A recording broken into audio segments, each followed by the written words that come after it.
Lads, we're back. Yep, still here. Feels ominous today. Why? I don't know. It's like the calm before a storm. After there was already a bit of a storm, bad storm 2 days There's a ago. thunderstruck joke in there too that I'm not going to Somewhere, make. yeah. With a Kevin Durant movie? What? No, no. Thunderstruck? The song. Okay. No, then, yeah. not the movie. I know that movie. No. There's a movie with Kevin Durant. Yeah, it's not great. It's not great. It's not good. Fixture of my childhood. Oh, come on. When I thought he'd never leave OKC. Get out of here. Childhood? What are you talking about? Wouldn't Michael Jordan have been a wizard in your childhood? What? No, Kevin. No, this movie's about Kevin Durant. Yeah, that's what I mean. What are you talking about Kevin Durant in your childhood? I was in elementary school when he was drafted. Really? Oh, I'm sorry. I have to go with the joke. My son was in elementary school when Kevin Durant was drafted. See, I know we make jokes that you're like, 24 or something like that. We don't actually know, but you made the thing about the son on your own. We didn't do anything. I don't know. Yeah, how old was I when Kevin Durant was drafted? I don't know. I was 11 or 12. How old is he? He's 30. He's turning 33. Oh, I thought he was younger than that. Kevin Durant. Wow. Remember, he just missed a season. That's true. Yeah. Season and a half. Yeah. Wow. Yeah. That's The a shame. Raptors really did that to him. Yeah, and then Scottie Pippen's like, "You're bad." He's like, "No." Okay, can we just so I know this is a hockey podcast. And I took that personally. It's just I love Scottie Pippen. I've always loved Scottie Pippen. He's he's the quintessential two-way forward type of guy. He takes the wrong things wrong. He was more upset about this Kevin Durant stuff than he was about some personal things in his own life, where it's like, okay, calm down, Scotty. You're MK's second fiddle. Simmer down now. That 1994 shot, he commented on it recently. I'm like, oh my gosh, it's almost 30 years old, that thing. What is that when Scotty wasn't given the shot and he sat? Yeah. Yeah, man, you can't do that. That's giving up on the team. Like that, I know they kind of mess around with that in The Last Dance. And I think Michael Jordan very purposely made sure that was included and had his comment about the legacy there. But listen, you can't talk about Scottie Pippen without mentioning that. It's selfish. It was his ego. Michael Jordan can do that because he's Michael Jordan. Scottie Pippen can't do that. And Scottie Pippen can't be calling out Kevin Durant like that. That's like Evgeny Malkin saying, I'm not taking the face off in the defensive zone. Exactly. Terrible. The 2-on-1 podcast, the basketball podcast. Yeah. Exactly. The boys. We should bring in Will Baldwin and Donald. I was saying that before you about this. You showed up. Not about this. About whatever happens to Masai. Either way, we should have both of them on for a round table. We've got some stuff to talk about here today, guys. A little bit. In a few hours, I think it's an hour and a half now. Hour and 15 minutes. Game 2 of the Stanley Cup Final will begin, and I watched Game 1. I saw Montreal get dominated 5-1, and I thought, this does not feel like a Cup Final game. This feels like the last 3 weeks of the season. Your team's already out the playoffs. They have been since January, and you're just waiting for this clown show to end. That was a bad game. It was a boring game. I hated that game, and I wish we could erase that game from our memories. Story of it, I'll ask each of you guys. The story of the game for me, though, was John Cooper's ability to get Braden Point and that line away from Phil Deneau. At one point, I want to say in the second period, they had only been matched up for about 6 seconds. Something that hasn't happened all playoffs is a team getting their top line away from Deneau, Gallagher, and Lehkonen. What about you guys? What did you see a big story from Game 1? We'll go to Alex here to start. Then Dan, go ahead. And I want to bring this up at some point. There's a goaltending story. I have to bring up.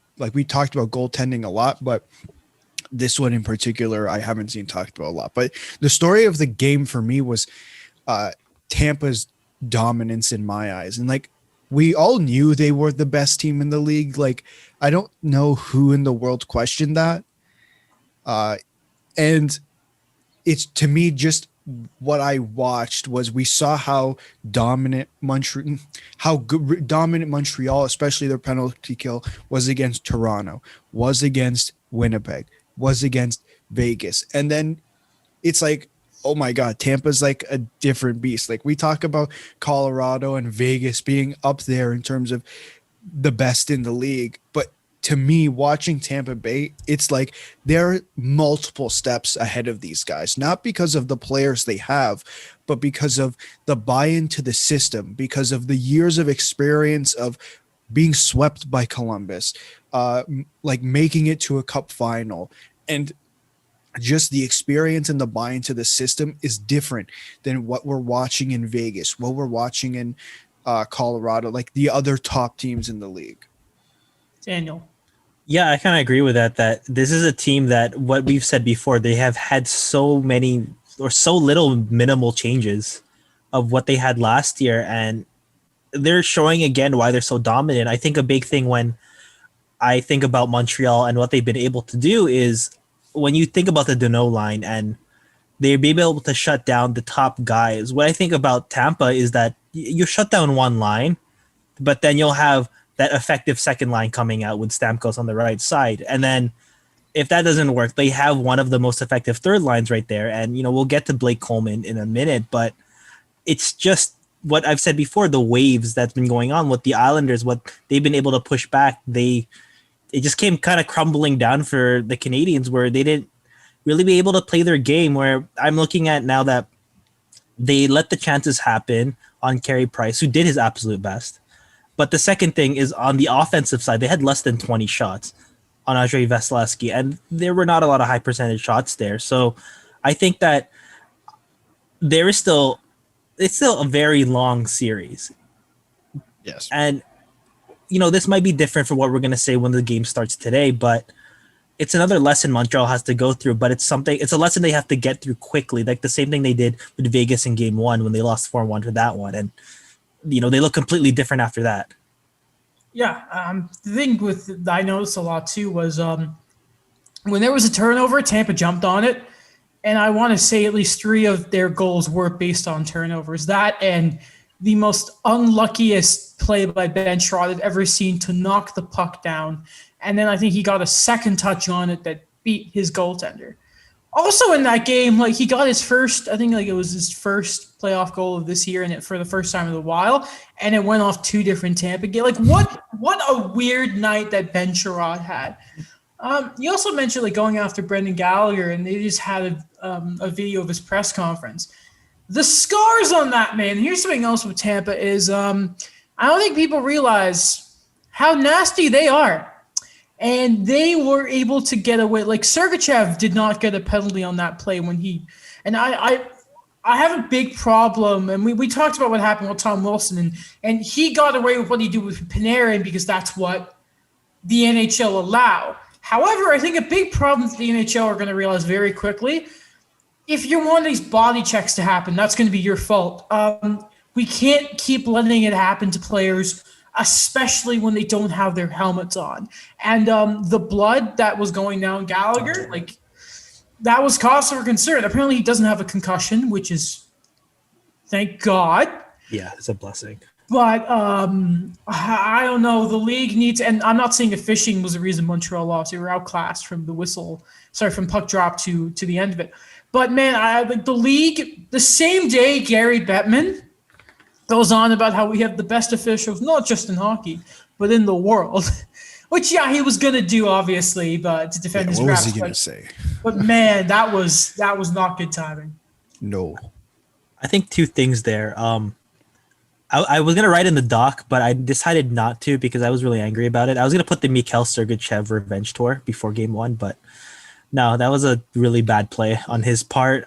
Second thing is, I've complimented him a lot. I complimented him a lot even on the Devils, like Blake Coleman, what he brings to the team. But that was just, in my opinion, that was a dirty thing to just take away Brendan Gallagher's helmet, knowing that there was going to be a scuffle. Yeah, and at least he was penalized. Let's see. I think it was just a 2-minute rough on the play, but I think about what happened to Ryan Graves, not Adam. Adam's the dad. Great name, Adam. Fantastic. When you look at what happened with Ryan Graves and the stuff with Ryan Graves there, now I think pretty sure in that situation Reeves had his knee on the guy's head, but still, I just think of that. The moment you see blood and you see a player's head hit the ice, I just think there needs to be that. I think we just need to get yourself into a bit more of a gear there, refs in the league there. You can't. It's going to go ugly. It's going to go so ugly. I was talking to Donald Higney former guest of the show. He'll come back one day. Friend of the show, we call him. And, he was talking to me. He's like, man, when there's blood in hockey, it's just because you never know. Because, again, you got to remind yourself, this is a full contact game played at such a high speed, full contact on ice, wearing skates. Like, you think of how close it wasn't Nick Leddy. Who was the Islanders player who got the Lehkonen skate to his eye? Boychuk. Boychuk. Was it Johnny Boychuk? I could search it. Okay. Anyway. I believe it was. Yes, and he retired because there was I think he still has vision in both his eyes, but another millimeter, and he probably loses that eye. Like, it's just, I feel like there is some level of safety that the NHL just doesn't seem to care about, and it's becoming more like the microscope that's been under officiating since the Tom Wilson. Since Tom Wilson, and even before that, the Detroit Nashville stuff with the I can't remember anyone's name today. The official that was sent home. Tim Peel. Tim Peel. Yes. Peel District School Board. Shout out to them. That's where it went. Okay. Yeah, to confirm, it was Johnny Boychuk. Yes. And he required 90 stitches. Right. Yes, it was not good. Imagine 90 stitches around your eye. I agree with your point. I just wasn't surprised that the Department of Player Safety did anything. Simply because the precedent has been set. The Tom Wilson precedent has now been set in terms of it's $5,000. And I think the reason they didn't give Sergachev $5,000 is because the way Wilson threw Panarin to the ground was deemed $5,000 worthy. I don't know if that was the same situation. Not same extent, I guess. What I didn't like, sorry, go on now. No, and then Shea Weber will get a fine for the trip he had at the end of the game. But yeah. One thing I just didn't like about that I guess sequence is, I know the ref was trying to break up the fight, but what was he doing behind Brendan Gallagher? Like, I don't understand. Like, he caused more damage than good, and that's just something that, like, this guy already doesn't have his helmet on, and like the weight of him trying to push them away. That sounds like NHL refereeing at its finest. I don't know what they're doing. Sometimes refs need to just get out the way. They throw themselves in the firing line a lot. I don't know, man. I don't know. You know what they should do? I will assume both of you have heard this story because we all listen to Hockey Central at noon. I don't remember the ref's name, but Jeff Merrick always talks about that ref who just lets the scrum happen and we'll see who the real tough guy is. I think refs should just do that. Because I think without the refs being in the middle of it, I think that changes a whole heck of a lot. When I look at that sequence again, it just, like they're two guys that they play with a lot of grit. They play with a lot of toughness, but it's not guys I'm too worried about when they get into like a scuffle with things where like Mikhail Sergachev and like Brendan Gallagher, where they're going to push around. They're going to like say stuff, but I don't expect them to be like a Ryan Reeves versus Tom Wilson situation. I mean, one of those are a real player. One is Ryan Reeves. Okay. I'm not going to get over that. I thought they were going to say one is. I thought that this was going to be like a one's a player and then one is like Mikhail Sergachev. That's a good player. No, I'm not going to insult his ability. I mean, again, I don't like what you did to Gallagher, but I kind of hate scrums in the fact of. It's just, okay, oh, God. And you look at one pair of players and they're basically got their shoulders around, like arms around, like shoulders, like you're making a move that when you're with someone at the movies. It's like, I'm going to yawn over. It's like, what are we doing here? And it's so dumb. Scrums are the worst. Just showing affection. It's terrible, They're just honestly. showing affection. It's dumb. There is legit. It's just like I feel like players just do it because like if coach doesn't see me get in the scrum, I'm not going to be able to see my next shift. Right. I'll just be riding behind. It's so dumb. There are a few things in hockey you're like, what's the point of this? Scrums are one of them. Just if not, buddy touches your goalie, yeah. By the way, you talk about Gallagher and playing hard, and we often talk about McDavid not getting any calls in the first round. How many times a game does Brendan Gallagher get penalized? Like, or is there an infraction on him? You know how often that guy gets cross-checked in the mouth? There's definitely a stat for that. I would love to see it. It's on one of those websites. I bet I'll find it by next episode. Cross-check per net rush or something for Gallagher. I don't know. It's because they have one. I've seen one for McDavid. I think Sportsnet had it up like maybe last season or something like that. So I will find it. I will try to find it. No guarantees. When does a team do that? I think it was what the Lakers did with Kobe Bryant. They sent in a video to the league of all the missed fouls on him. And I feel like since then, now stars in the NBA just never seem to get calls. Like LeBron does what he wants now. Even though we're ignore that complete BS call on Jokic. But well, I mean, we're not going to get Also, he broke COVID protocol. They still let him play. Yes. Oh yes, That was so bad. That was brutal. Wasn't there a guy in the bubble? He was an NBA player in the bubble, and they thought that there was a guy who went to get his food, and there was also a guy who they thought he was cheating on his wife, but it was just one of the workers. And I remember seeing a joke. It's a terrible joke. Rashawn Holmes. I know that was the McDonald's one. Yeah, he picked up and then they showed his orders. It was sad. It's like got suspended. And it's like they looked at the bag. It's like a McDouble. It was and like large fries. And he was literally just crossed the line to get the bag and come back. It's like, oh man, you have to feel bad for that guy.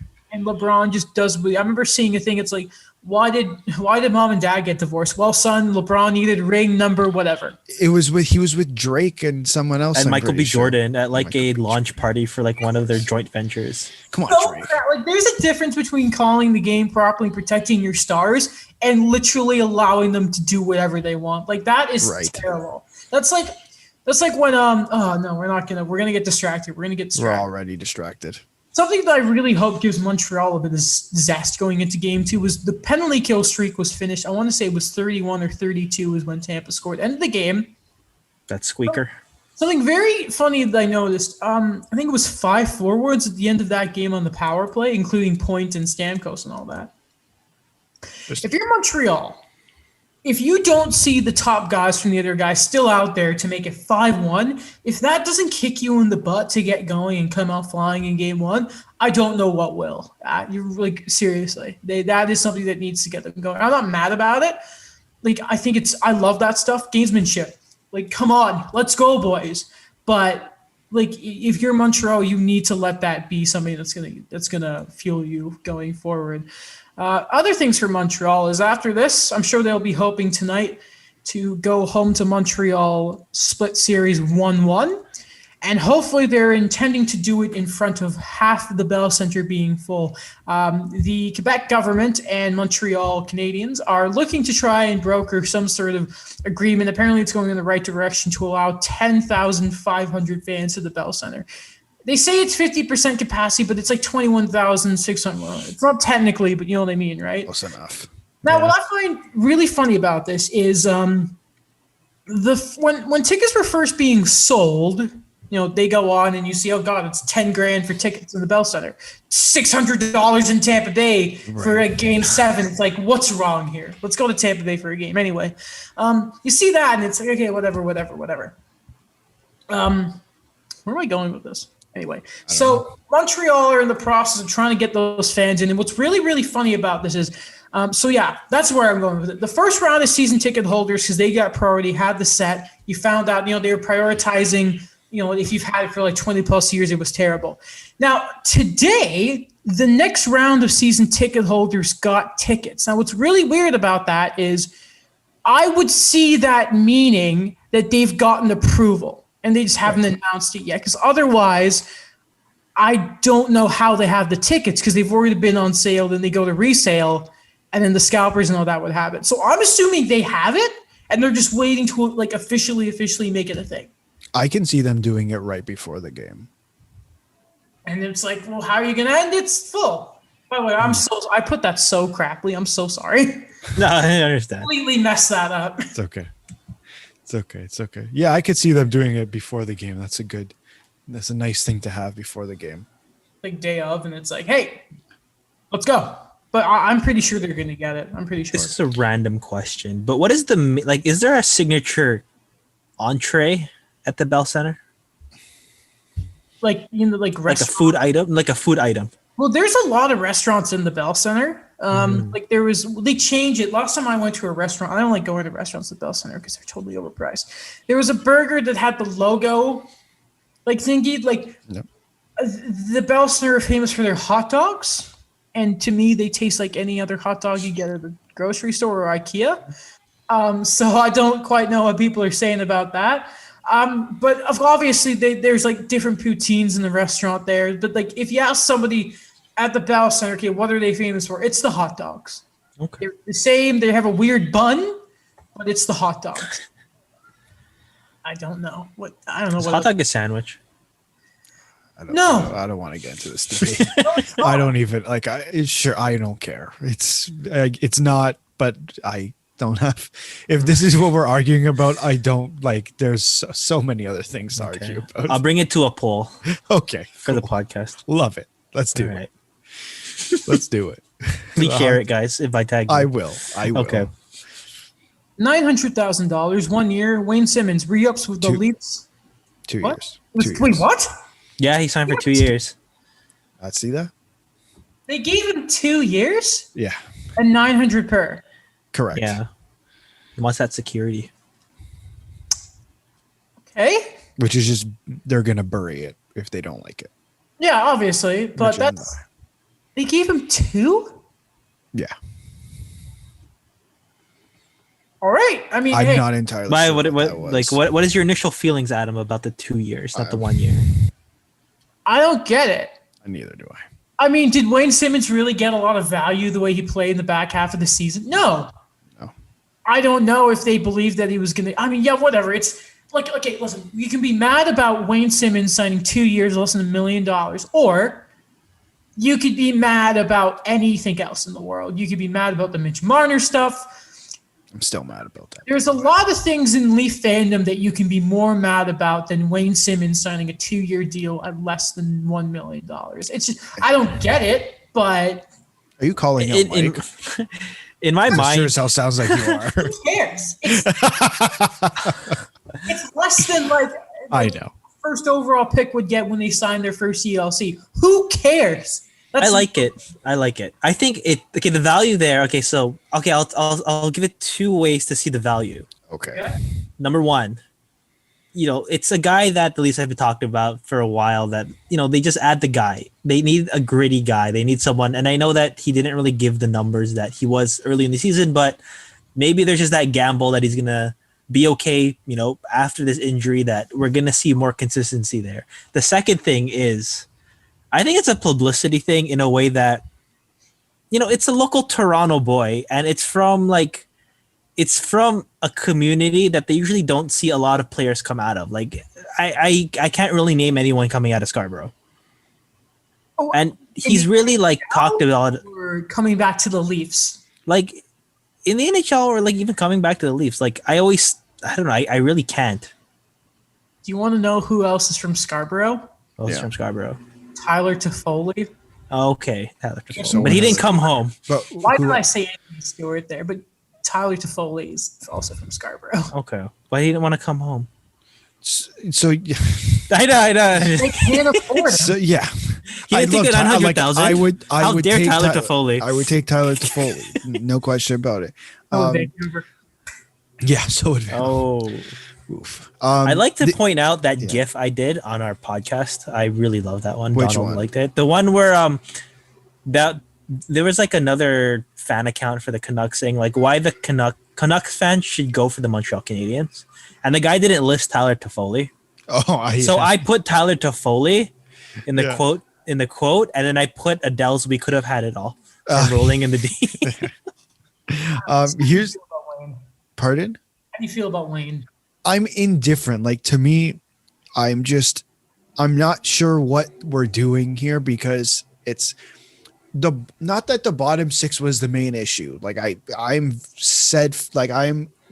so sure that the first 2 reasons that this team didn't perform was that their top scorer, that their top guys didn't do anything other than William Nylander. And obviously that excludes John Tavares. And number 2, that Keefe again got out coached. So this is my third concern, that I don't really know what the bottom 6 is. And it's just kind of concerning. You got Jason Spezza, Mikheyev, and Wayne Simmons back. So that's half of your same bottom 6. What are you doing everywhere else? Is Kerfoot coming back? Whatever. There's lots of questions there. But again, you have to be so sure that it's the Wayne Simmons that we saw early in the year, because after his wrist injury, I don't know what that was. That wasn't Wayne Simmons. That was somebody in a Wayne Simmons suit. Cause like, it was upsetting. Like, he had one good game in the playoffs, which was game 3, I believe. And just everything else was like mediocre. And he was making $1.5 million. Like, I wasn't expecting the world from him. I wasn't expecting prime Wayne Simmons. It's just, I was expecting a little bit more than what I got. And another thing is the second year concerns me. And JD Bunkus brought this up on Good Show. The thing that he was talking about was, when you looked at Jumbo Joe, he did not get out of the lineup in the playoffs, even though, I'm sorry, he really should have. Like, he wasn't great, and he was like in concrete the entire time. So if we're giving him the second year, what does that mean about him being in every single game? And like, now we're going back to an 82 game schedule, with or without the Olympics, whatever. Like, we're still in an 82 game schedule. And if he's not performing, there needs to be someone there to say, sorry, Wayne, you are not playing tonight because you were simply not good enough at the moment. Like, that's what concerns me. You know what really would make me mad if I was a Leafs fan? There's tons of things. Spezza took league man again, and Simmons got a 2-year deal. And what happened there? By the way, that sucks. I'm assuming that raises Corey Perry's number now. Bastards. I think that's more age than it is, because Simmons is 32, which I thought he was much older. But his body's older. Spezza is 30. Where is he? He's turning 37, right? He's 38. I think 38. Okay. He just turned 38 June 13th. It just feels very un-Kyle Dubas to me. It's just, and we had this discussion earlier in the playoffs. Like, you're never going to get Wayne Simmons back to Wayne Simmons ever again. Like, his body. Like, he'll prove us wrong, hopefully. It's Wayne Simmons, nice guy, great guy. He said he believes in the group. He wants to win. He's a local boy. That's what we love. See, he's already paying off. I mean, is Scarborough even in Toronto technically? It is. It's part of That's a good question. The East End. Pickering's not, even though it's right now. Whatever. Pickering's Durham, right? Yeah. I'm sure we'll have a discussion on Toronto, and like, I have tons more to say. Just we'll do it another time. Yeah. My one last thing with it is just, again, notwithstanding the 2 years, because I don't understand it either, but the way free agents have been with the Leafs, the way it's kind of been, I think it's going to be like a Montreal thing, where you're just going to platoon a bunch of guys and then just not see what sticks, but see what's the most consistent going into the playoffs. One thing I will say about the bottom 6 is, and I think we mentioned that before the end of the regular season, is if that close into the year you weren't exactly sure who your bottom 6 was, I think it's a bit of a concern. I would think the Leafs would identify that problem again going into next year, and you would hope at least by the deadline at the earliest they would know what they would want in the bottom 6. And again, like, you want to know exactly. One thing I really want to mention is, I love when you see someone come into a studio and you can very much tell that. No, I'm not going to say it. I can get in trouble for it. I'll tell you guys after. But Okay. Lads, from here, why are there Matthew Tkachuk trade rumors all of a sudden? Because it's Canada. What's happening here? Remember he said that thing to the fans where he's like, you used to love me? No, what? That was like earlier in the year where, like, I think, remember when the Flames were really underproducing? I think it was like an offhand comment where he said, like, was that all year? I don't know. He said it early on, like saying it to the fans where it's like, oh, you used to love me. Because I think there were like a few games they got booed. Get over it. That happens in Eastern Canada every game. Yeah. Have you met Jake Gardner? Come on. Have you met the left side of the Leafs defense? Carey Price has got Bronx cheered. Calm down, Matthew Tkachuk. Has he? I mean, let's. So what's the current news on our friend Matthew? No, because people are talking about that he's requested the trade, and there's been denials about it. And Elliot Friedman on 31 Blots kind of compared, like, when he asked about Dougie Hamilton and Seth Jones requesting trades, that there wasn't a lot of stuff going against it, but for Tkachuk, he has. But if I am Matthew Tkachuk, I would want out because I thought to myself the other day, remember when it was like the Flames were kind of sick of the way he was playing and they didn't want stuff started, like his kind of in-your-face start a scrum, start a fight every game. They didn't want that every night. And maybe it's because I'm reminded of it watching the team I love so much going onto a deep playoff run. And in the playoffs, you get to a point when you realize what a winning team looks like. And the difference I see from Calgary and I see in a team like Tampa, because I don't want to be too biased and say Montreal, is there is the relentlessness every night and there is the willingness to lay your body on the line. The thing with Calgary is, man, I don't think any of that team has real buy-in. And if you're not prepared, I don't know how a team, and everyone mentions this, with Lucic, who put up with Marchand on his team, can look at Tkachuk, who has been talked about as the next captain in that squad, and doesn't want to play around that guy. There is just something so weird in Calgary. And if I'm Tkachuk, if you don't like the way I'm playing, even though this is how you win, and he's had his own struggles, I will admit it, but he is the type of player that you would love to have on your team for the playoffs, just the way he grinds. I wouldn't want to be there if I was him anyway, especially because who knows what's going to happen this year in this offseason, and will they finally trade Gaudreau or Monahan? Who knows? And how long is it going to take for them to be good again? Like, who's going to be in net for the next few – well, it's going to be Markstrom, but is he good anymore? I have a hot take with this. Well, first off, before we do that, I forgot to ask Alex, what's this goaltending controversy you were talking about earlier? Oh, not controversy. I just with the Flames? No, with the Lightning and Canadians. Thank you for reminding me. I forgot. So last year we talked about when the Flyers and the Canadians played this kind of handing of the torch idea. This is the real one. This is the real one, man. Like. Vasil, he's already a top goaltender in the league, but I honestly think in the next few years, he is going to be number one. Like, no question about it. Like, look at what he's already done. Like, he has a chance to win back-to-back cups. He's already has a Vezina. Like, this guy could be cleaning up awards on a yearly basis if he wants to. That's what I wanted to bring up. And I don't think it's been talked about enough that this is the actual passing of the torch. If Carter Hart wasn't bad this year, maybe we could still say it. Maybe in terms of Canadian goaltenders, but overall, like even the player polls for the first time in years, they said Vasilevsky was number one. But anyway, I remembered that. And there's nothing I hate more than on the podcast when you tease something and they never mention it. Sorry, I forgot. That hit me. No, I should have remembered that you said it earlier. Okay. Anyway. But the Flames, if I'm Tkachuk, get out of there, man. Before Daniel gives his hot take, if you're trading Matthew Tkachuk, you're going full fledged. Like, you can't keep what you're getting. What are you getting back from Matthew Tkachuk? You're getting back something of value, but it's like, okay, what you might as well tear this thing down and start from the beginning. Yeah, Jack Eichel. Like, that's my take on it. I really like to hear Daniel's hot take. It's not really a super. It's more of a warm take. Okay.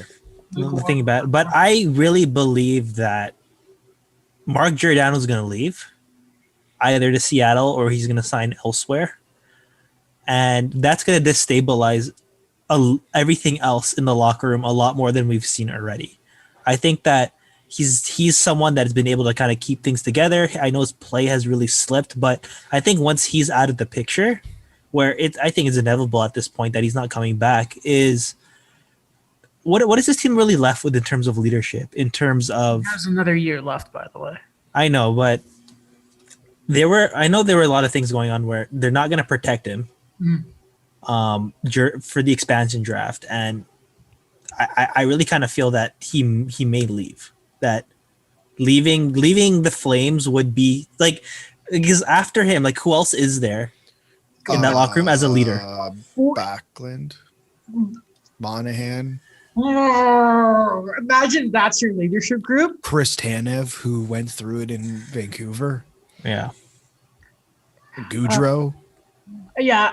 Oh, Markstrom. goalies. No, You're not allowed to have a captain. that's not great. That's not a great group. I don't. And again, if Kachuk's the next guy, we already know his team doesn't like him. We have a split room all of a sudden. What a great scenario. If I'm Brad Treliving, almost said Jim there for a second. If I'm Brad Treliving and this is true, like I'm not a fan of letting the players dictate what should go on with the rest of the team. But in this case, I do think you have to look at it and say Matthew Tkachuk should be the future of this team. And this is who we're building around. He is 23 years old. He'll be 24 in December. This is the guy you are building around. Like, I don't know what's happening with Johnny Gaudreau after next year. I don't know what's happening with Sean Monahan in 2 years when they're UFAs.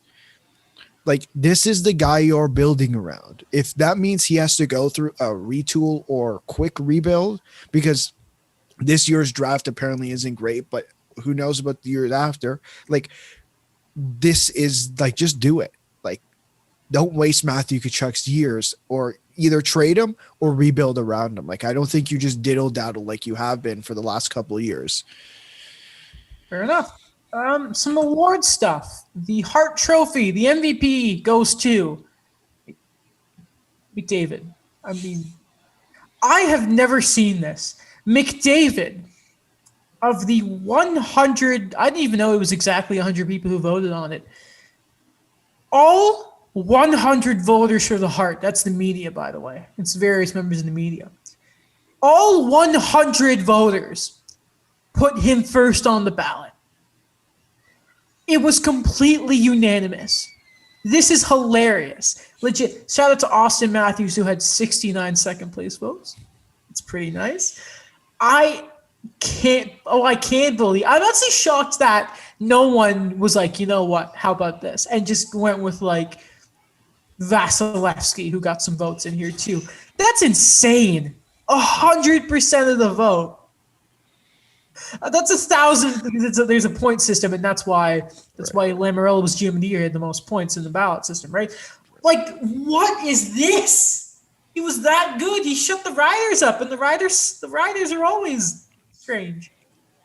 Yeah, I think he deserved it, though. I thought it was like, I know there was the odd person who'd say there was this other guy who deserved it, but at the end of the day, whether it's the North Division or the South Division or the West Division or the East Division, over 100 points in 56 games. He was close to 2 points per game in this era of NHL.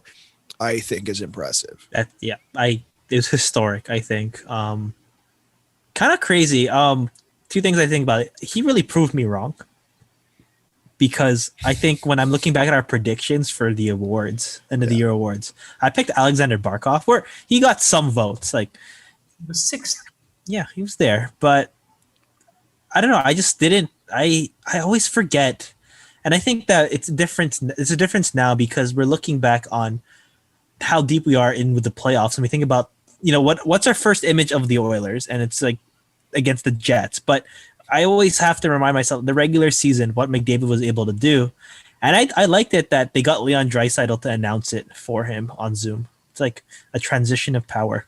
I didn't watch it because I didn't know it was a thing. So they got Leon to say it, did they? Yeah. It's kind of cool. Do you guys want to know the total rankings? I have them up here. Sure. Tied at 19th, Connor Hellebuck, David Pastrnak, and Mitch Marner. By the way, condolences to the Pastrnak family and the passing of their child. Just crap stuff. Yeah. Just horrible. Especially to such a great guy in David Pastrnak. 18th was Ryan O'Reilly. 17th, Aho. Tied 15th, Kane and Kaprizov. Kaprizov, who was also the Calder, not the Calder Cup winner, the Calder Award winner, Rookie of the Year. Daniel, was there any doubt, even though he's a bit too old and he shouldn't have won it? That's basically the argument against him. That like this guy's already a pro. It's the Artemi Panarin argument all over again, because people say like, whatever. It's like people are like, oh, Jason Robertson was kind of like he probably should have deserved it because, you know, he actually did go through the minors, and then he really did come out of nowhere. Like with Kaprizov, we already knew he was going to be a star in 2015. You want to know how many years he played in the KHL? 6. Yeah. 6 seasons of playing. 3 of them with Moscow. Don't be upset. Don't be upset at Kirill Kaprizov. Be upset at how the rule. Player blame the game. Right. Is there like an age limit now? No. No? I think it's like 20. There is one because there was a guy who won in like his 30s, and they were like, no, but it's still. I think it's in the 20s. 25. I don't know the exact thing, but I think it's more than 25. But it's around there. There's like a meme going on, and it's just making me laugh. With like, what is it? Artem Zoop should have been like the winner. Like people keep. Sorry, I'm looking at the hard stuff. UC Soros got a 3rd place vote. Wow. Who the hell thought UC Soros was the 3rd most? What? Who looked at UC Soros and was like, you know what? UC Soros is more important to his team than McKinnon and Crosby. Which Nashville writer picked UC Soros? I don't know, but they need to need to answer their crimes. What is that? Who gives UC Soros a 3rd place? Someone had him as a final. What are you doing? Oh my God. Another guy who got some heart votes and he wins the Norris Trophy. Adam Fox, another great name. Don't you just love it? Adam Fox. AF. Wow. Yeah, there we go. You don't know how many Adams I've grown up with that also have the last name beginning with F. It's Has any of them spelled their name ATOM? Atom. Oh, I get it. Adam. No. No, Daniel. You know how many science teachers I had make that joke? It wasn't funny since like grade 5. Yeah, I can understand. Anyway, what else am I feel like I'm forgetting an award here. Oh, really? I might be. Vesna? Marc-Andre Fleury wins the Vesna Trophy. My relief, my gosh. I've been waiting so long for this. Really? Yes, because... But he hasn't won one before, has he? No, he has not. I don't think he's been nominated. Really? No way. I don't know. I remember I thought he was going to win it in 2012. I don't know why that year for some reason.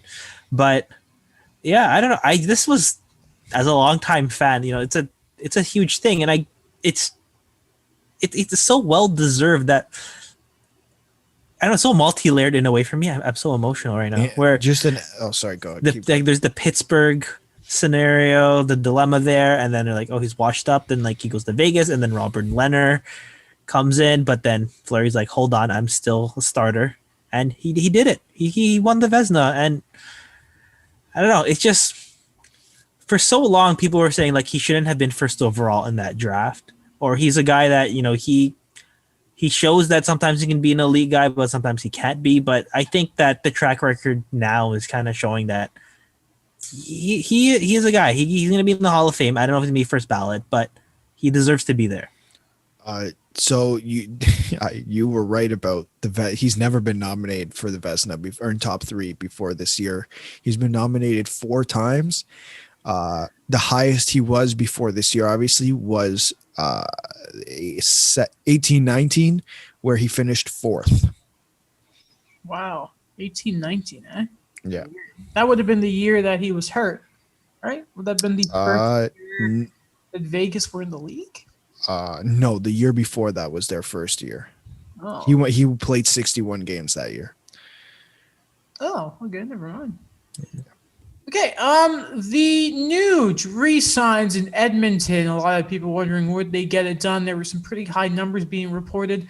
How did they figure it out? Well, they gave him an 8-year deal. A full no-move clause. The cap hit, I don't think is that bad, $5.125 million. There's some signing bonuses in the last 4 years, none in the first 4, so you could probably trade him if you try hard enough. Not a bad deal. Even though this adds to the list of players that in 5-6 years, the league is going to be flooded with just garbage deals. That there will probably be some sort of compliance buyouts at the end of that, or not. But no, the Oilers, they keep an important player for not a terrible number. Yeah, I'm more than okay. Like, I think with this deal, I think Ryan Nugent-Hopkins was an important piece of this team. He's not Connor McDavid or Leon Draisaitl, sorry, but he is Ryan Nugent-Hopkins, and he is, I would say he's a second line guy. Like, I think that's more than fair. And hopefully by the end of this deal, when he's in his mid 30s, the cap is up and there could be a trade or something, or he could be a third line guy making $5 million, and that might not even be a big deal. But it's the NHL, and the salary cap doesn't move apparently anymore because whatever.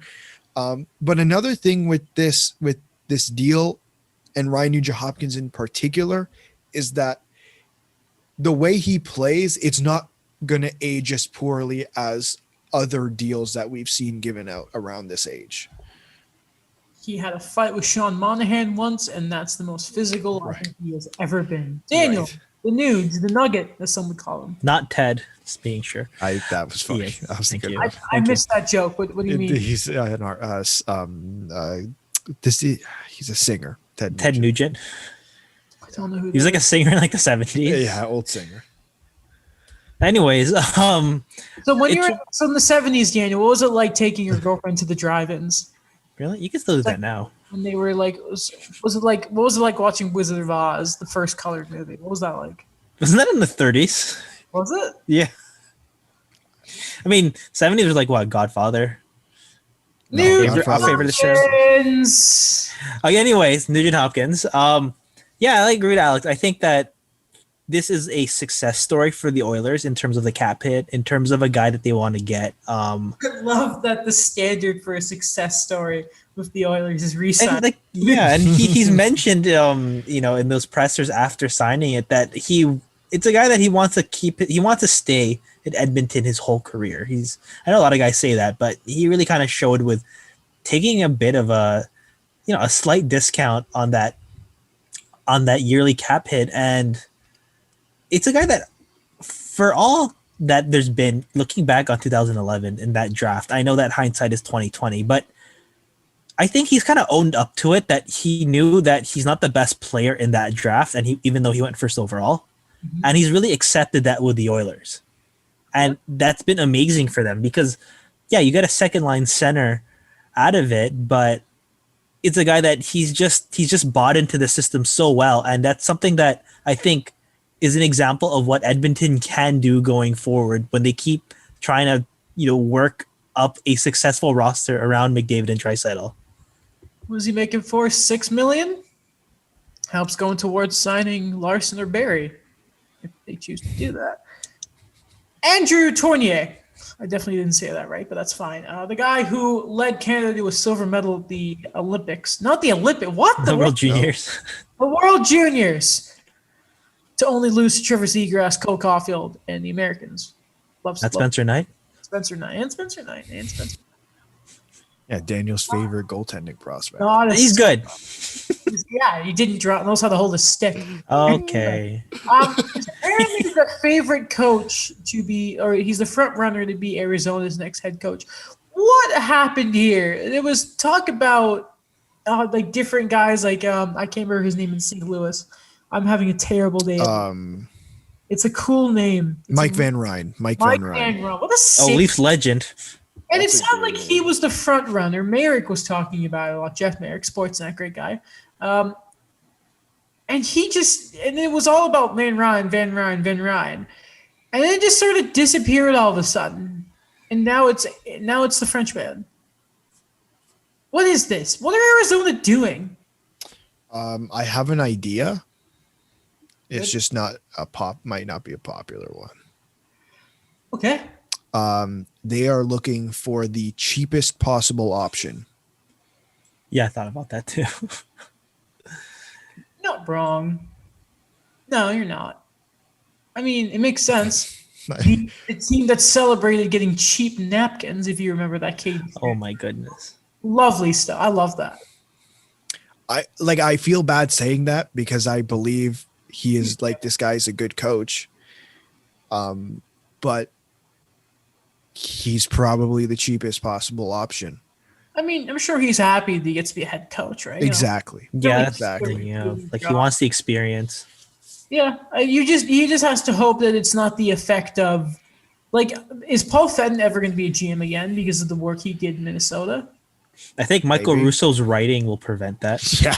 To be honest, Yes. from what Yeah. happened, Yeah. like reading on what actually like transpired in 14 months. And, like, it took a while for Dallas Aikens to get a job again. Like, Yeah. you just have to, and he's been in a lot of conversations. Talkett hasn't gotten a new job yet. Yeah. He didn't get the Buffalo job, instead that goes to Don Granato, was the interim coach. The Sabres looked a lot better towards the end of the year than they had in the regular season, which isn't saying much. It's like saying, hey, set a bar for yourself to achieve, and you just take a pace half inch off the ground. I have a shout out for that, by the way, Okay? for the Sabres Okay? Go ahead. to hold on, wait for it. Do. Brandon Seltenrich. I am sorry if I did not say your last name properly. He is a colleague of mine at the Hockey Writers. He writes for the Sabres. And he put up some pretty interesting stats on two guys that have been kind of punchlines for us the last 2-3 years. And they did really well in their last stretch, last 14, 15 games. Okay. Jeff Skinner and No. Ristolainen? No. Kyle Akaposo. No. We don't talk about him that much. I know. Okay, I'm looking at horrible contracts. Who? Well, definitely Chase Thompson. Yes. Yeah. And Casey Middlestat. yes. Yeah. They did really well. I think heard Tage that. Thompson had 12 points in his last 15, and Casey Middlestat was almost a point per game guy. And Okay. based on their end of the season interviews, like, this is the big thing that really helped with that I liked, was they regained their confidence. So before this player was traded to Montreal, he was a member of the Coyotes, and at the back half of the year, it was a stretch down the middle when the Coyotes looked amazing. So did this player. Now he's a member of the Blue Jackets. That was Max Domi. Mm-hmm. I think you have to be careful looking at teams that towards the end of the year are playing well. Mm-hmm. Because if you're going down the stretch, no offense, you aren't playing the Sabres like you're playing a rival. Like, no one is. No one is. The Devils aren't trying against the Sabres. Yeah, but they're young guys that, we wanted to give them hope. Is Kyle Okposo blocking a shot against the New Jersey Devils? No. Isn't he like sick right now? Is he? Yeah, no, he's like he's out. on the roster. I don't know. Is he? I don't mean to take the piss out of Okposo, by the way. Like, that guy's been through a lot. Yeah. I just named the two guys because like they spoke highly of Don Granato. They looked like they were a bit more settled with him calling the shots, and honestly, like, again, like, we have to say that we have to find the positives for the Sabres. Like, Yeah. it's been a whole year of us just talking about Congratulations. all the bad things that can happen have happened. You hired a real hockey coach. I'm happy. Right. You- Like, yeah. Not a motivational speaker. He's their seventh coach since 2011. Stop. That doesn't surprise. I thought it'd be more. Oh yeah, like that. Yeah. Not even pleased by that. I do see the Don Granato signing as a positive in my eyes, and I'm cautious in saying this point because I've said it before with Ralph Kruger, but it seems that he brings a positive energy to the locker room. Like, he was kind of thrown in there at the worst possible time when they were in the middle of a huge losing streak. But like, if you look at the back half of the season, and I get teams weren't playing them as hard, but like, I think there was a little more confidence in some of these guys. And the beginning of the season with Ralph Kruger, I did not see a single ounce of confidence from the majority of this team. So I think if we can see that going into next year, that will be a huge positive for this team, considering the amount of moves that will be happening. Let me make. Go on. Go ahead. I just have one more fun fact, then we can move on. Sure.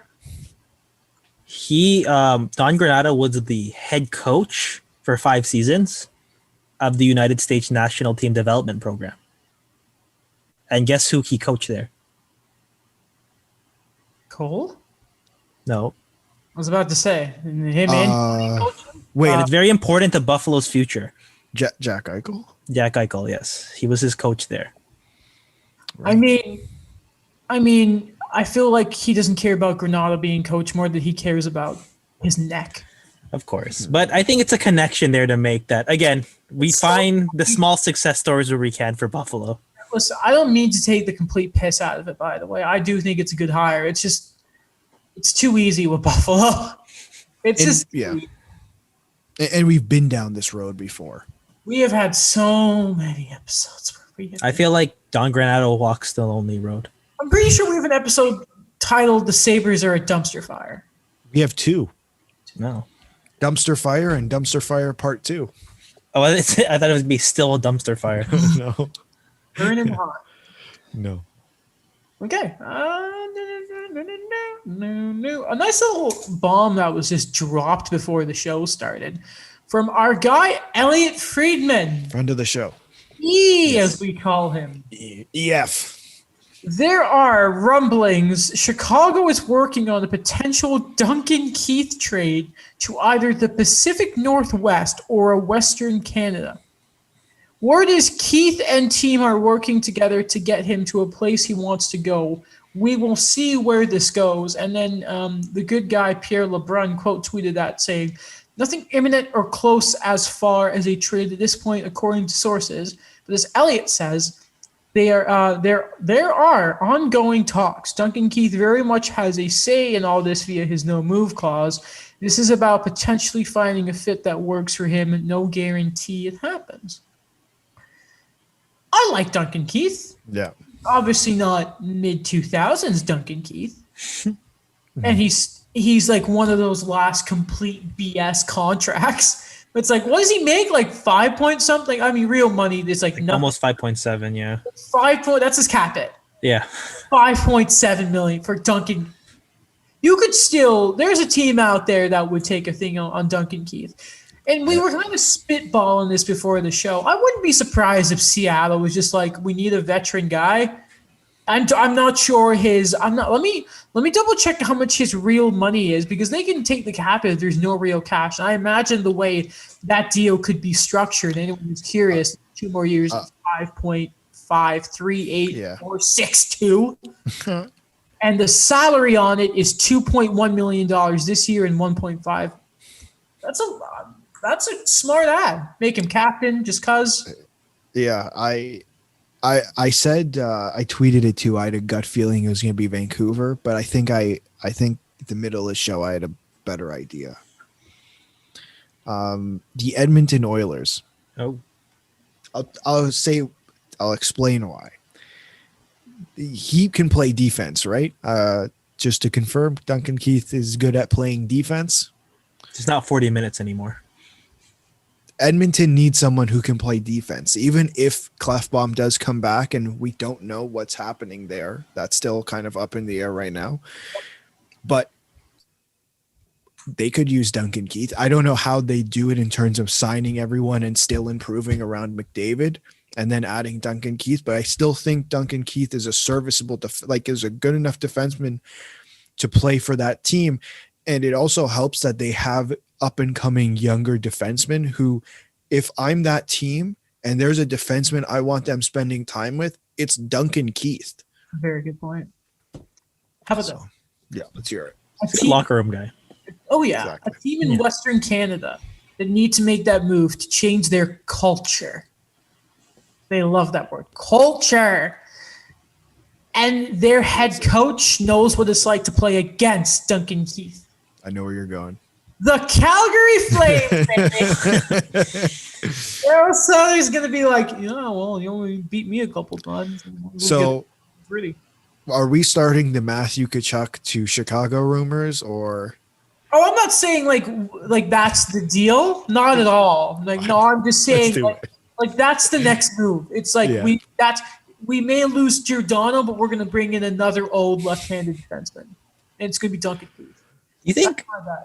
What I think about this move for Duncan Keith is he's just one of those guys that he should, like, if it wasn't for Jonathan Taves, he would have been captain anywhere else. By the way, cool to see Taves around, eh? Yeah. Yes. Said exactly what his illness was. We didn't put in because we weren't going to talk about it today because there's a lot to talk about with Chicago in a second here. Though I'm just wondering, okay, what Oh my God. We mentioned this team, but they're more central. But Duncan Keith is from Winnipeg. That's a good point. Like, is there a more grittier, experienced defenseman in this league like Duncan Keith? That they need defensemen, right? They lost that element with Dustin Byfuglien. Left-handed, but God, he's 37. Wow. Yeah. He is not less than. Oh no, he is not less than 200 pounds. Not at this point. No, there's about 20 in his hair alone. I was waiting for that. Not his hockey DB page is hilarious. He looks like Rapunzel with how long that hair is, even though he's like brownish, gingerish. We love Duncan, the miserable bastard. When I was a kid, and then I just remember watching it first time he was in the All-Star game. I'm like, he has 2 first names, because I think that was also like Talladega Nights was still in my mind. Sorry? Talladega Nights was still in my mind. Say that one more time. Because they had the 2 first names. I don't know. What are you saying? Again. Like, when I was a little kid, Okay. and I first saw Duncan Keith in the All-Star game, Yeah. because to be honest, I'd never really paid attention to Chicago, Uh-huh. Except for Brent Seabrook. He actually used to be my favorite player for the Blackhawks. Yeah, like, and I was thinking, like, oh, he has 2 first names. Yeah. And then I thought of Talladega Nights. And have you ever seen that movie? No, that's what I can't make out. What the actual what's this movie called? Like Talladega Talladega Nights. I have never heard. Like, you know the racetrack? You know Talladega? when Will Ferrell's a NASCAR driver? No. Oh, That's why you can tell now why I'm very. okay. I thought I was saying it wrong. No. I just couldn't. A name like Talladega, unless you know it, that's the combination of syllables. There is just like playing battle. Is this gonna be for Bizarre Adventure? No. No. May that segment never return. Probably not. Yeah, no. Send it back to whence it came. I have the doc open like 3 times. If there's ignore the anonymous goose on the group. That thingy, that's me. Shout out to Daniel, who's probably the anonymous shrew. What's a shrew? Yeah, it looks like Taming of the Shrew. I don't know what that is. Okay. 2 more things to talk about. First off, the NCAA. They're not going to be happy. Yeah. It's okay, because the athletes will be. As of now, the NCAA players can now monetize their names, their likeness stuff. They can get money from sponsorships. Remember when Zion Williams left the NCAA? It's like, yeah, here's like millions of dollars for, was it Nike? Yeah. Or whatever. The NCAA, who I think there's always been a good thing of criticism against them for how their athletes don't get paid. They're going to be able to make some money now. And I think this is good for them. I know a lot of people, including people in the NCAA system, will say, well, they get the education. Through my humble opinion, they don't care about their schooling when they're playing football. And I like, really? Like, I feel like Connor McDavid, there was word, I think Dylan Strome made the joke on Spitting Chicklets. He didn't go to school. No. He didn't go, he didn't bother. Like, yes, he knew where he was going. And a lot of those young athletes, they're confident. They know what they're doing. No offense, but the opportunity of the education, I don't think that does a lot for those athletes. That is not an insult to their level of intelligence, obviously, but that is more a thing of their focus is to the game rather than I'm going to go to my, like, I don't know, French class. I think that's for the high end athletes. I think I would agree with that.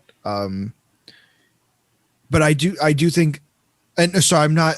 I just to be clear, I'm not are disagreeing with your main point about no them one's being taking paid. the NCAA. No, I'm not taking that. I'm saying I do think like the guys who are more. Yeah, I'm pretty sure I'm just here for like I'm not making the NHL. I'm here to kind of get a degree. Like I think they do take the education seriously. Or the guys you didn't think would, because like I'm not gonna lie, 2016 I didn't think Adam Fox was gonna be amazing. The guy went in the 3rd round. What did Will say? He played with Cale Makar and he wasn't Cale Makar. Right.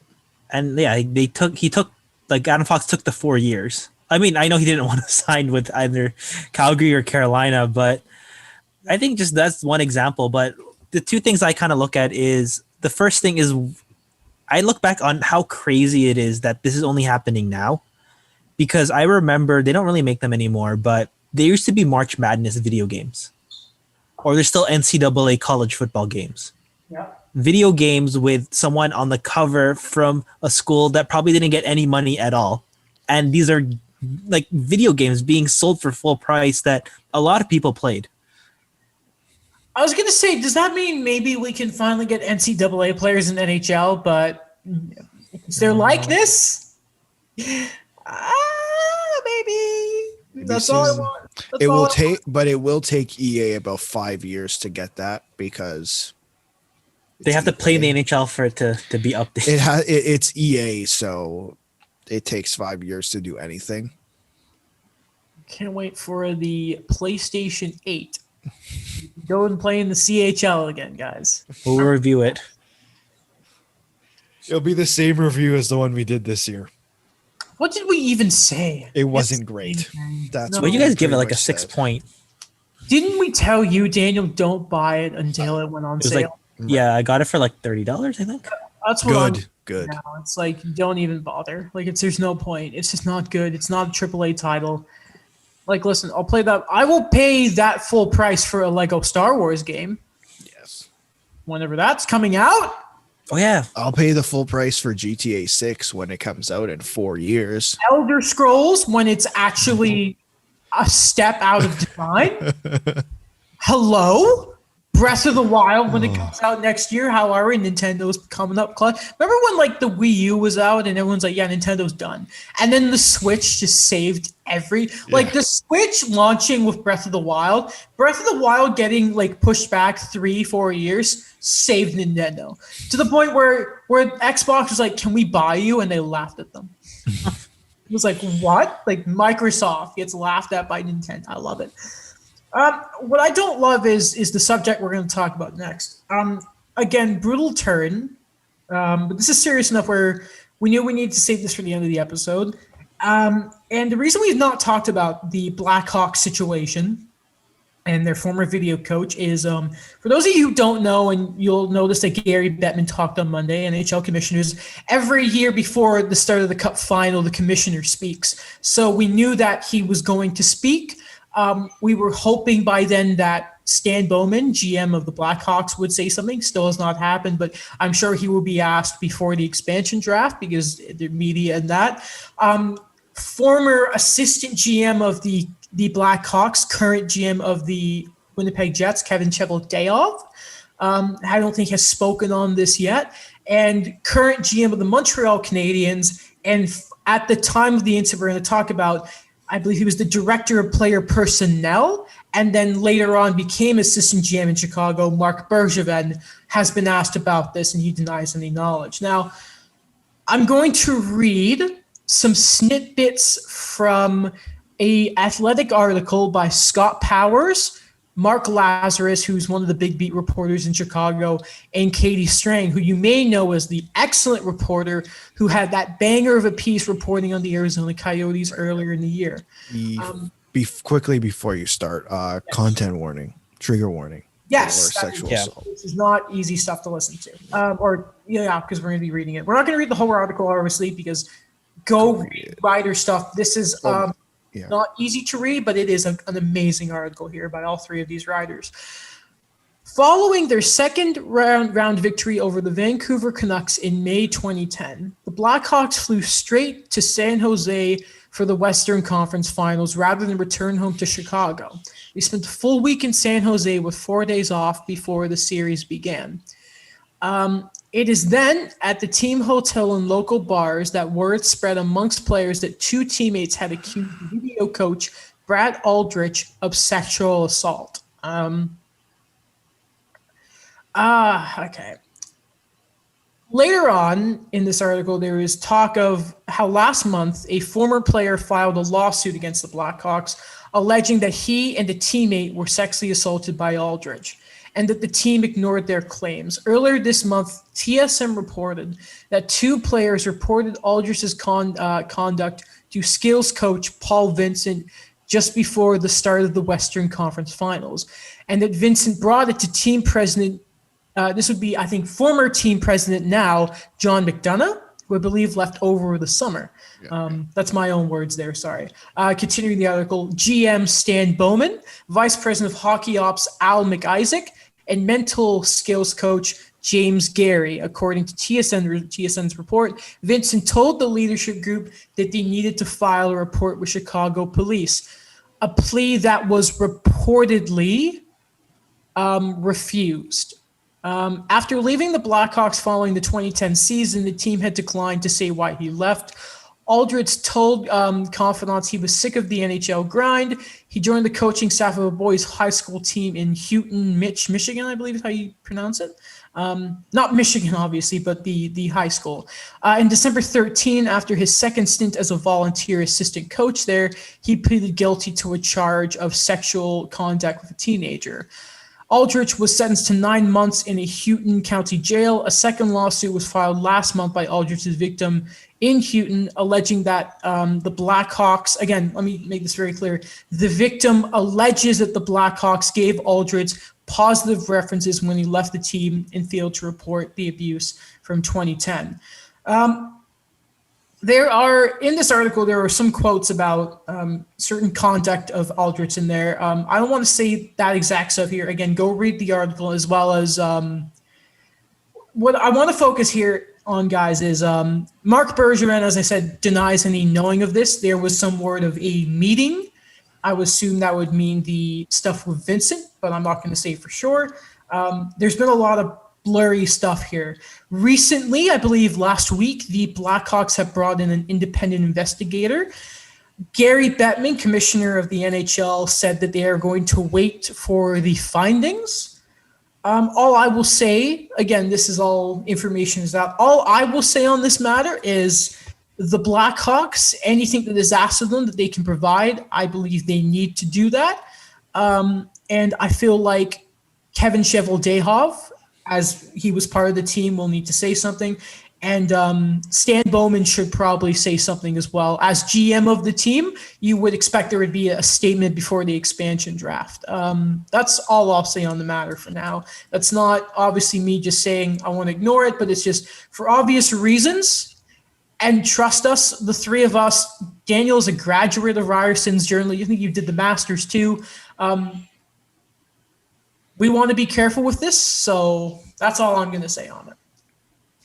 Daniel, if you want to go ahead. Yeah, of course. That from what we've saw with that 2010 team, and again, we have to see what's going to happen with the investigation from several parties involved in this, and what, as of right now, a lot of the people that went on to become a lot, in these more, I guess, senior positions now, Kevin Cheveldayoff, Marc Bergevin, that I think the onus is on them to at least come out with like a more full-fledged statement with that, or even Stan Bowman especially. Like, I'm not gonna get to a point where there has been a lot, like Brent Sopel as one example, who has been a source in a lot of these stories. He has been really outspoken of what he believes that needs to happen, or it's something that has to be said immediately, because I think that the NHL already has that reputation of they don't deal with things immediately. And I think the second thing is what's really, like, I guess not public knowledge, but what's known around the league, because I remember Dan Carcillo tweeted out that because he was on the Philadelphia Flyers when they went against the Blackhawks in the finals in 2010, and he said that the rumblings of something involving abuse on the Blackhawks side was really well known on the entire Flyers roster. So it's not like there's something that was secret. It was something that really even the opposing team knew about. It wasn't just a self-contained thing within the roster for the Blackhawks. I'm just beyond disappointed that this is the point that we're at. Like, I'm disappointed in a lot of people, but first, like these allegations are horrible, like beyond horrible. Shout out to Rick Westhead, the multiple reporters at The Athletic, Katie Strang, Scott Powers, and who's the third one? Mark Lazarus. Mark Lazarus, and WBEZ, who seems to be the only one in Chicago talking about it, for reporting on this, because no one else has. It took 2 weeks for everyone else to talk about it.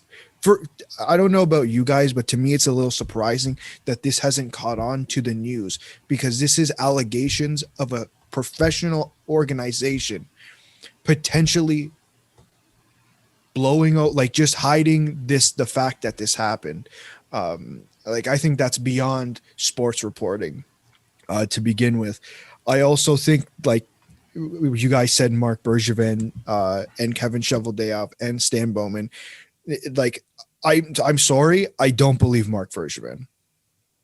Like, and Mark Bergevin, just for context, Yeah. Katie Strang had went on his media availability before the Cup final, and yeah, he was asked, and he completely denied all knowledge. Just for people who are wondering, that's what Bergevin said exactly. Yeah, I can't. There's too many other parts of the story that don't add up to what Mark Bergevin is saying, to the point where it's like, why? Like, how do you not know? Like, either it's a failure of that you're not really doing your job, because how do you not know this is happening, or you're now hiding this, which is worse. So I'm like, it's just horrible from all points of view here. And in Rick Westhead's article, he actually wrote that it was brought to the NHLPA's attention and that the NHLPA did nothing. So again, like, what we're having this, how many times have we had this discussion? What on earth is the NHL now, or NHLPA, there for? Like, it was brought to your attention and nothing was done. Like, that's a failure of the fact that you are a players association. Like, you are supposed to be there to protect your players, and now you haven't done that. Like, that's beyond disappointing. And the Blackhawks, like, the fact that all this happened, and now we're at a point where there's an independent investigation, and we'll find out we'll maybe find out what happens. It's like, I'm sorry, how did we get to this point? Like, it's just beyond disappointing that this is the point we're at, in my eyes. And just the last part of the article here, the Blackhawks apparently did not respond to a request for comment to The Athletic. Neither did Aldrich himself. And just the last part of the article here. Then they have a picture of the Stanley Cup here. Aldrich, they mean here, his name is still on the Stanley Cup. I think that's everything for today then. No fun outro for that. And I'm sure as some stuff comes out, we'll cover it. You made a really good point talking about Rick Westhead. He's reported on a lot of. I think he's talked about, like, the substance abuse stuff within the NHL. He's a reporter who's not afraid to go to the more sensitive areas. One of the best in the league, Rick Westhead, great guy. Good for him. Oh yeah. Oh no. Okay. This new NHL hiring guy is on the screen. I'm not a fan of it. Well, thank you, The Voice Head, as always, for being a fantastic platform for the show. Be sure to check out the show's all the social medias. If there's a social media platform, we're on it. Especially the TikTok. That's been a lot of fun. A lot of views on that lately, which is pretty sick. Check out my YouTube channel, Alex's blog, Daniel's stuff for the Eye Opener, as well as the Hockey Writers. Is there an article coming there soon that we can? Yes, two. But we'll keep that under wraps for now. We can't say, can we? No. That's fair. Okay. And with that, everyone, you'll probably, when you hear this, it will either be during or after the game. Hopefully the Habs tie it up, and we will see you Sunday. Yeah, yes, I think so. We'll see how the Cup final is looking there, and if there's any other sort of news coming around the league, because the silly season's about to start. Goodbye, and have a good, whenever you're listening, this day, night, whatever.